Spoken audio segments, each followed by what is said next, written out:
En temps zéro, en 2012, ce qui est intéressant, parce que j'étais aussi également aux premières loges de la création, la région, avec la complicité de Mme Couture à l'époque, qui était PDG de l'Agence de la santé et des services sociaux, tout de suite, dans notre vision, dans nos valeurs, on est venu camper des éléments importants. Par nos actions, on va se positionner comme leader en approvisionnement responsable. On est le seul groupe d'achat sur les trois à faire du développement durable en santé. On en est fiers. Nous, on l'a toujours considéré comme un avantage intéressant qui nous permet de nous connecter avec les régions et de faire davantage d'achat local. Et également, dans nos valeurs, on ramène que le développement durable était quelque chose d'important. J'ai eu l'occasion de parcourir le Québec, toutes les régions du Québec. Là, je me disais, pourquoi Saint-Lac-Saint-Jean ne m'invite pas alors que je demeure à Métabetchouan? Nicolas, merci. Ça faisait longtemps que je n'étais pas venu ici au Saint-Lac-Saint-Jean pour faire une présentation. Extrait de résolution, encore une fois, quand on lance une organisation, on pose les premiers jalons qui vont être les éléments constitutifs.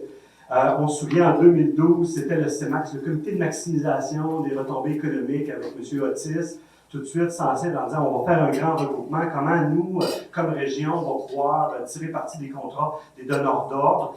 Déjà là, à ce moment-ci, on avait organisé une conférence de presse qui était dans le but de démontrer notre intérêt, notre volonté tangible à travailler avec la région. Et ce pourquoi, là, dans le premier jalon, on s'est dit qu'on allait travailler avec les gens du milieu socio-économique, ce qu'on a toujours continué de faire. En 2018 est arrivé un autre élément, c'est qu'ils ont revu la constitution de nos organisations. Technicalité administrative, je n'en manquerai pas dans les détails, mais on voulait laisser tomber ces éléments-là. On se disait, c'était constitutif, c'est désuet, on veut alléger les règlements. J'ai tenu à ce que ça soit inscrit. J'ai dit, c'est ce qui a créé les organisations régionales. Donc, je veux qu'on puisse le maintenir. C'est important pour les régions, si vous ne voulez pas justement qu'il y ait un message qui soit envoyé à l'encontre de cette volonté de faire affaire avec le milieu socio-économique local. Pourquoi on fait tout ça? Pourquoi on regroupe des acquisitions et des achats regroupés? Hein? On fait de l'argent. Puis, c'est démontré. Quand Saguenay-Lac-Saint-Jean avait juste son petit groupe d'achat, j'avais 3,5 % de la business de la santé. Juste mon contrat de le fusionner avec un contrat XYZ avec celui de Québec, qui avait le CHU, qui avait tous les établissements de santé sur le territoire. Déjà là, j'allais chercher un 5, 6, 7 % de gain économique. Depuis 2012, j'ai pas les chiffres de 2012, mais c'est 127 millions d'économies qui ont été réalisées dans nos contrats. 127 millions, c'est, je calcule l'économie de la première année, parce qu'elle devient une optimisation budgétaire. Si on met ça sur un contrat récurrent de 3 ans, de 5 ans, c'est, on pourrait dire, environ 500 millions. Mais si je prends les 3 groupes d'achat, c'est plus de 1 milliard de dollars qui a été économisé pour le réseau de la santé. Fait que plutôt, quand il y a des courbes budgétaires ou quand on veut contrôler la croissance des dépenses puis qu'on ne veut pas toucher à l'aspect clinique, bien, ça passe par des économies. Donc, c'est l'objectif ultime. Puis pourquoi que le gouvernement a décidé également de créer un grand centre partagé intégré? Bien, fort de ces chiffres, fort de ces résultats, ils veulent probablement imposer la même chose aux universités et aux autres ministères, un site de performance. Donc, on en est là. Ce sont des enjeux économiques. Mais au-delà de tout ça, c'est bien beau faire des économies, mais vous ne voulez pas, quand vous allez aller vous faire soigner dans votre centre de santé, avoir, je ne sais pas, un pacemaker qui vient de Taïwan, puis on n'est pas sûr de la garantie. Fait que les économies, ce n'est pas la fin en soi. Il faut s'assurer d'acquérir des produits et services de bonne qualité. Et c'est pour ça aussi que la réglementation nous permet de ne pas juste donner des contrats aux entreprises qui font le produit le moins cher. Vous avez un petit portrait, je n'en pas trop dans les détails, vous avez un petit portrait de ce que peut représenter nos volumes d'achat. Le grand enjeu, c'est les médicaments. Quelque chose d'important. Ici, on dit 223 millions pour les médicaments. Ça, c'est juste dans mes contrats. Si je prends les 3 groupes d'achat, c'est des centaines et des centaines de millions. J'attire notre attention également matériel médical. Où est-ce qu'elle est l'argent? Elle est là. Où est-ce qu'on fait des économies? C'est dans les fournitures spécialisées. Je vais vous donner un petit exemple. Des fois, je me demande si c'est... des fois, c'est un peu gênant de donner cet exemple. Le premier dossier emblématique, c'est en cardiologie, des pacemakers. Tout le monde sait c'est quoi un pacemaker. À l'époque, chaque établissement négociait avec la compagnie de pacemaker. Quand on a pris l'ensemble des contrats, ça donnait un volume potentiel de 60 millions. En pourcentage, par main levée, savez-vous combien est-ce qu'on a économisé quand on a fait l'appel d'offres pour ouvrir les soumissions? 2-3 chiffres. 30 20 47 d'économie. le même pacemaker, le même produit, de mettre en compétition nos fournisseurs. Comme je disais, comme intérêt public, comme donneur, mais comme citoyen, c'est rassurant. Hein? C'est rassurant de savoir qu'on organise les choses. C'est pas facile dans les fournitures spécialisées parce qu'on tombe dans la pratique médicale. Il faut comprendre aussi que nos médecins qui sont habitués à opérer d'une telle façon, une telle technique, etc. Mais je tenais quand même parce que la symbolique et la raison d'être de notre organisation est pas faite.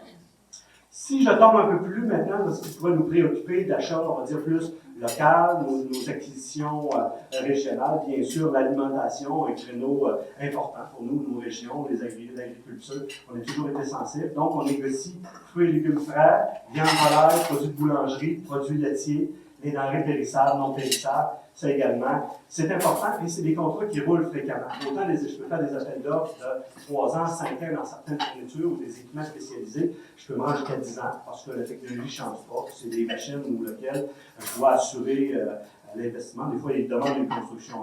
Un tomographe, par exemple, pour traiter le cancer, etc. Il faut faire une construction spéciale pour rentrer l'équipement. On s'entend qu'on ne va pas changer ça tous les 3 ans. Mais par contre, dans tout ce qui touche les denrées, c'est des produits qui sont volatiles, qu'on va pouvoir renouveler régulièrement. Je parlais de l'environnement réglementaire. J'ai volontairement mis d'avant, parce qu'on va parler de développement durable, mais préalablement, j'ai un cadre important qui est très rigide, qui s'appelle la loi sur les contrats des organismes publics. Je ne peux pas faire n'importe quoi. Vous avez entendu dire aussi, de 0 à 100 000, on peut faire du gré à gré ou de l'appel d'offres sur invitation. 25 000 on peut faire des gré à gré, etc. Je sais que les municipalités ont des règles un peu différentes, plus de flexibilité par rapport à la loi sur les contrats des organismes publics. Mais moi, je veux dire, j'ai rien en bas de 100 000 et rien en bas du million. C'est tous des contrats au-dessus du million. Fait que je n'ai pas le choix. C'est la loi qui s'applique. Et également, mes appels d'offres sont publiés sur un site qui s'appelle le SEAO, qui est le site du gouvernement dans lequel on vient publier les contrats. C'est important de le comprendre. Malgré tout, une fois que je vous dis ça, OK, les plus petits fournisseurs locaux, les plus petits fournisseurs régionaux, comment Sébastien font pour se positionner avec ces gens-là, dans ces sites-là, dans cette réglementation? On va le voir tantôt, on va en parler. Avant même, quand je rencontre une entreprise, de lui dire tu vas déposer ton produit sur l'appel d'offres, je vais lui dire on va voir ton établissement de santé, on va discuter avec eux. On peut faire de l'achat de proximité. Peut-être que tu n'as même pas besoin de participer à un appel d'offres. Tu peux simplement faire affaire directement avec ton établissement de santé. Fait que ça, il y a des possibilités, puis j'en suis l'un des grands promoteurs auprès des établissements, parce qu'il y a aussi le réflexe des gens qui font des appels d'offres. Des fois, on oublie qu'on peut faciliter la vie à nos fournisseurs. Quand je vous dis que j'ai fait la tournée du Québec, ça fait que oui, c'est fun, on va faire du développement durable, mais il y a aussi des mesures. Quand on parle d'achat local, on ne parle pas de développement durable.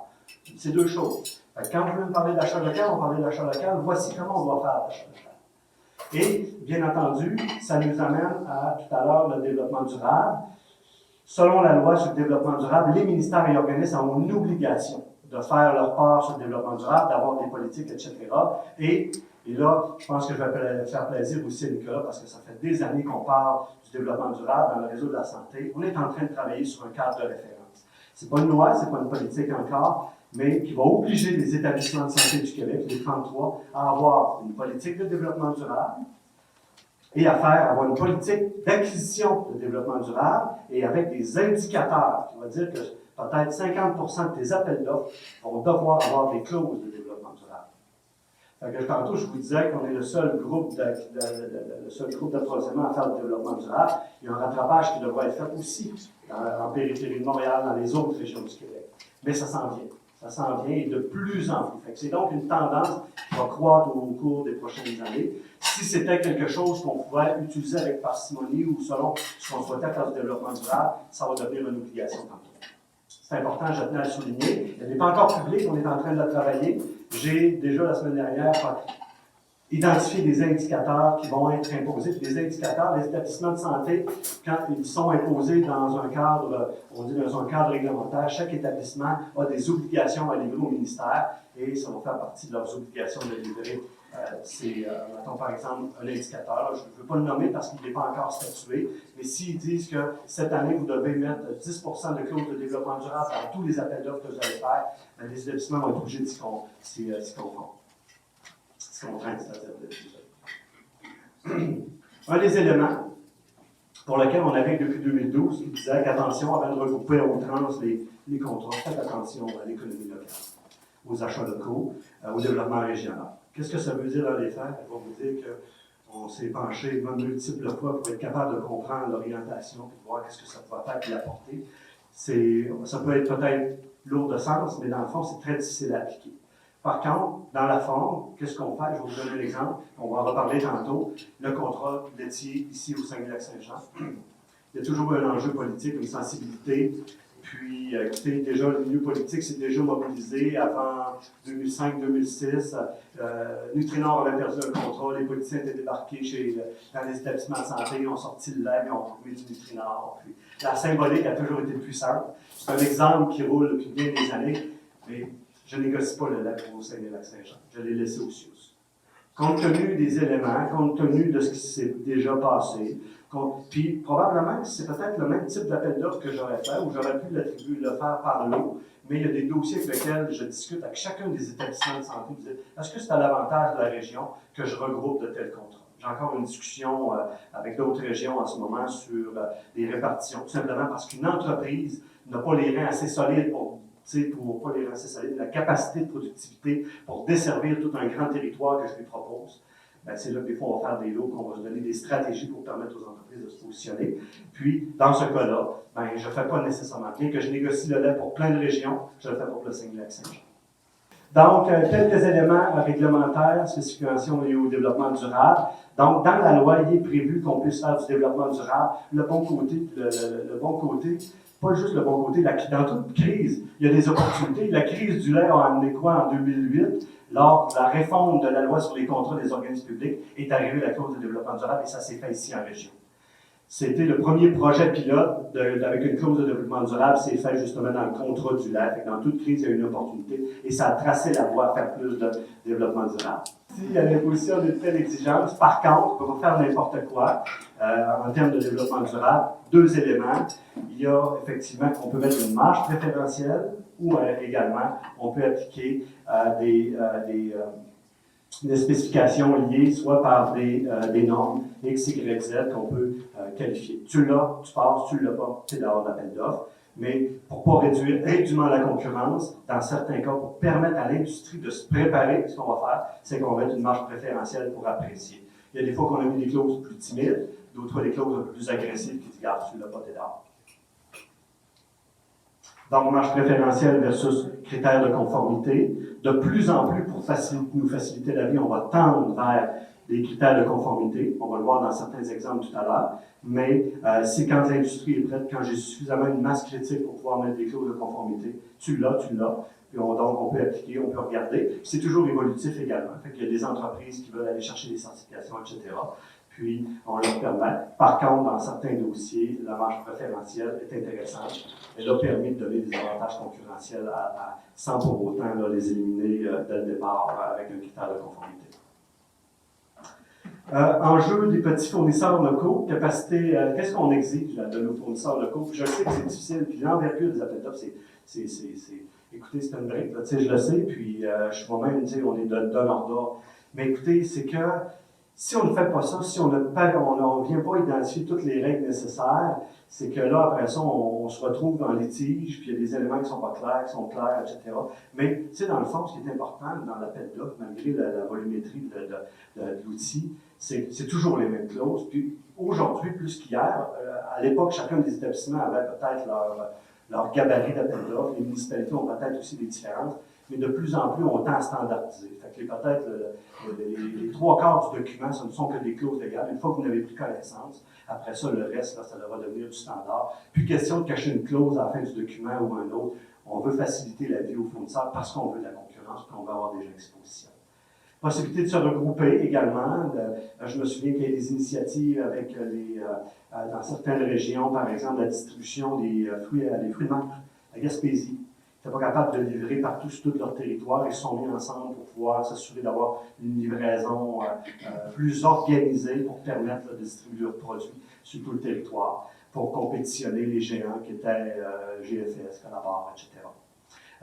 Également, possibilité de système d'émission de bons de livraison, de facturation, dépendamment quand on débute.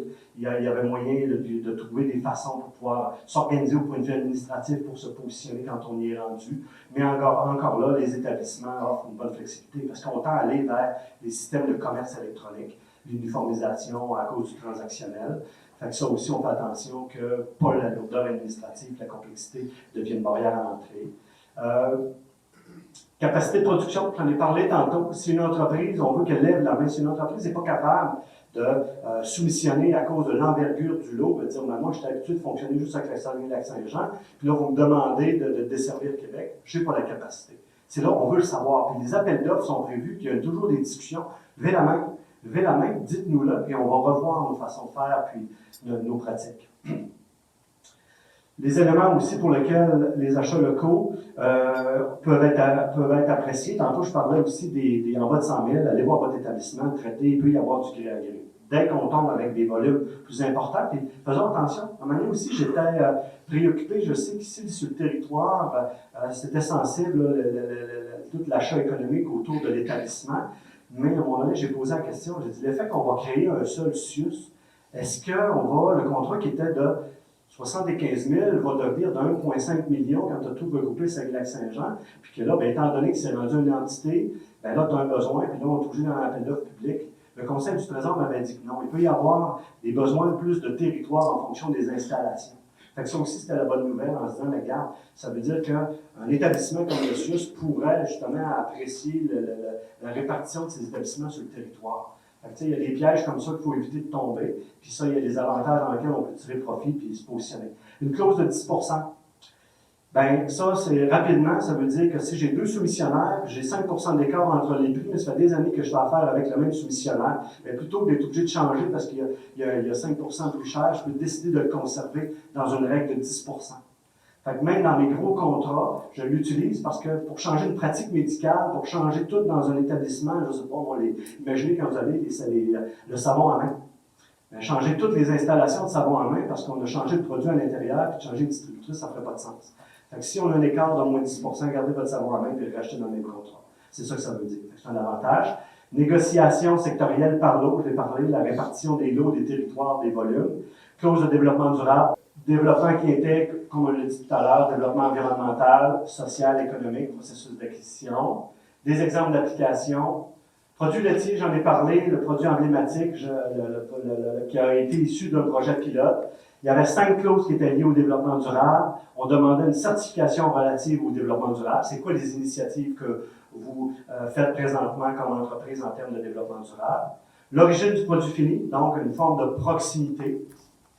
Le lieu d'entreposage encore, ces installations, de qualifier les installations, salubrité, quel endroit, est-ce que c'est proche de la livraison des établissements, est-ce que ça ne l'est pas, les normes environnementales qui sont respectées ou non, quelles sont les qualifications, y a-t-il eu des infractions environnementales également?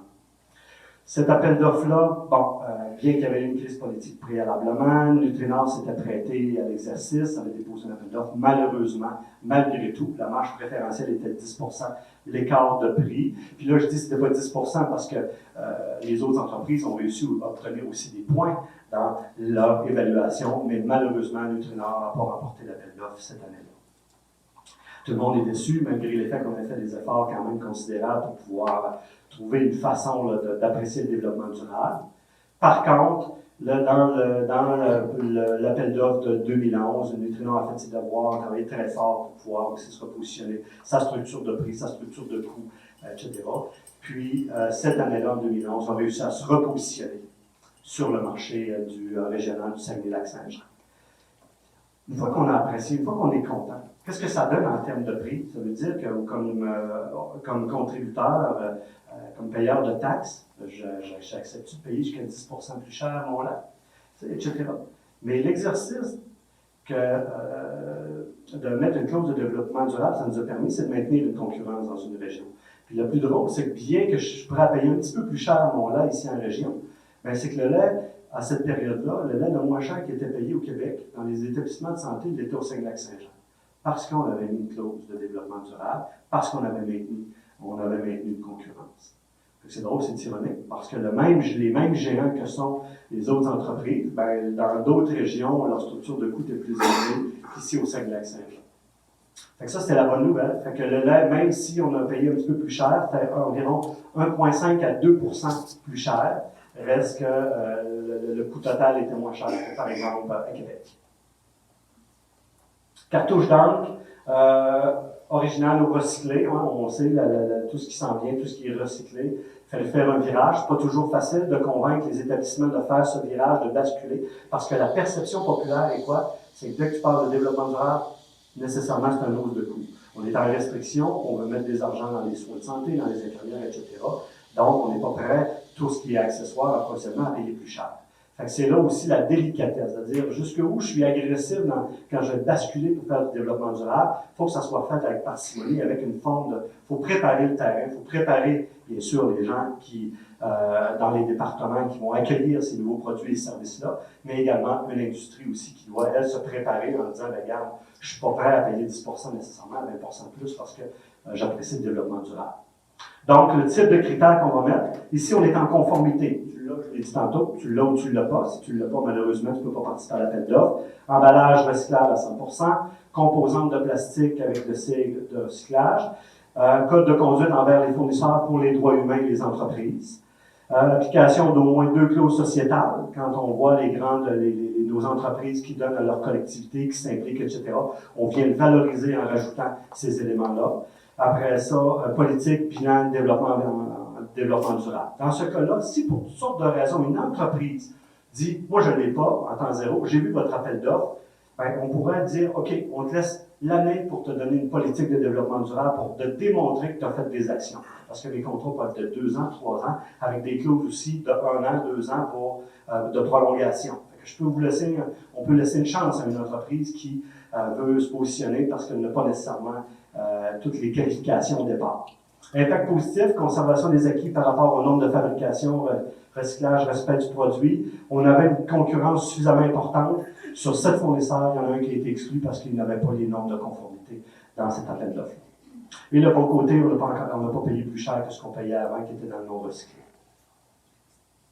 Fourniture et équipement de bureau, sensiblement les mêmes clauses. Par contre, un des enjeux qu'on avait, c'est d'imaginer dans chacun des départements le gros catalogue, ça dépend de fournitures de papeterie qui se promène sur tous les étages, qui est distribué dans 33 établissements de santé, etc., etc. C'était phénoménal.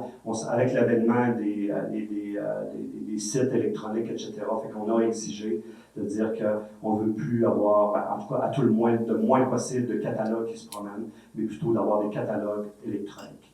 L'autre élément aussi, que les gens qui passent des commandes tous les jours, puis surtout pour des crayons, de la papeterie, une commande de 5 $, 10 $, etc., on dit ça non plus, ça n'a pas de sens, un transactionnel. Il fallait baisser le transactionnel, puis tenter d'avoir des bons de commande d'au plus 75 $. Fait que ça, c'est le rôle d'un approvisionneur de s'assurer que le département, il n'y a pas de commande qui part à 5 $, mais qu'au minimum, elle va partir quand on va avoir 75 $ au minimum de bons de commande. Ça, c'était important. Moi, j'en ai vu des catalogues, de voir arriver là, dans des caisses sur les débarcadères des établissements qui s'en allaient. Puis là, change de contrat 2 ans plus tard, le catalogue est plus bon, parce que là, il faut que tu prennes nos catalogues de nos fournisseurs, etc.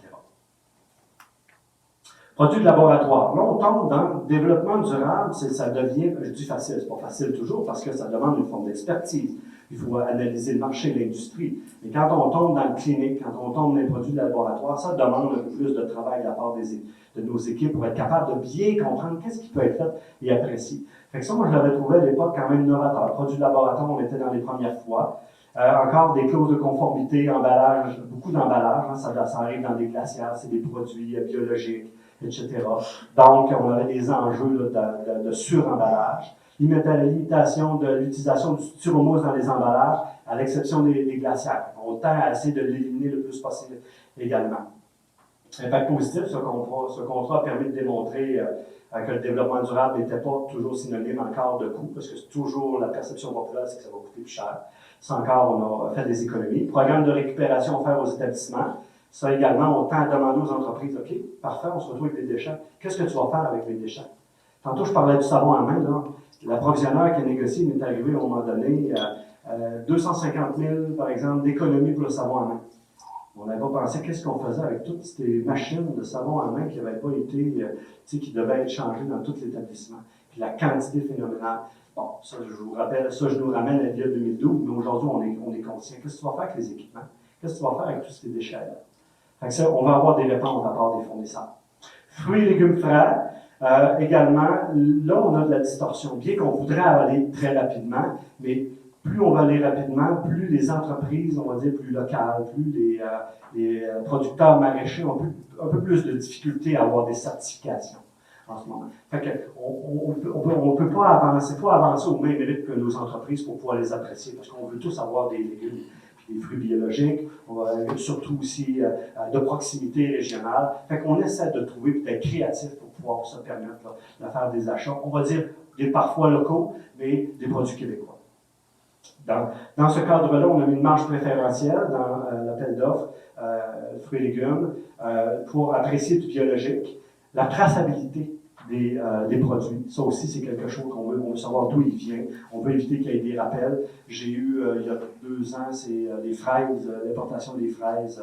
Il y avait une bactérie à l'intérieur de ça. C'est pas drôle quand c'est ces départements. Puis Dieu sait, c'est des gens qui sont malades, etc. C'est des gens plus fragilisés. Fait que ça avait créé une polémique. Là aussi, c'était dans la région de la Mauricie. Fait que de plus en plus, on veut savoir, on veut s'assurer de la qualité de nos produits. Hygiène et salubrité, Canada Gap, et tantôt ça va être dans les viandes et volailles, accepte aussi, on veut s'assurer qu'il n'y ait pas de bactéries, que ça se fasse selon les normes, les de haute qualité et les normes en vigueur prescrites.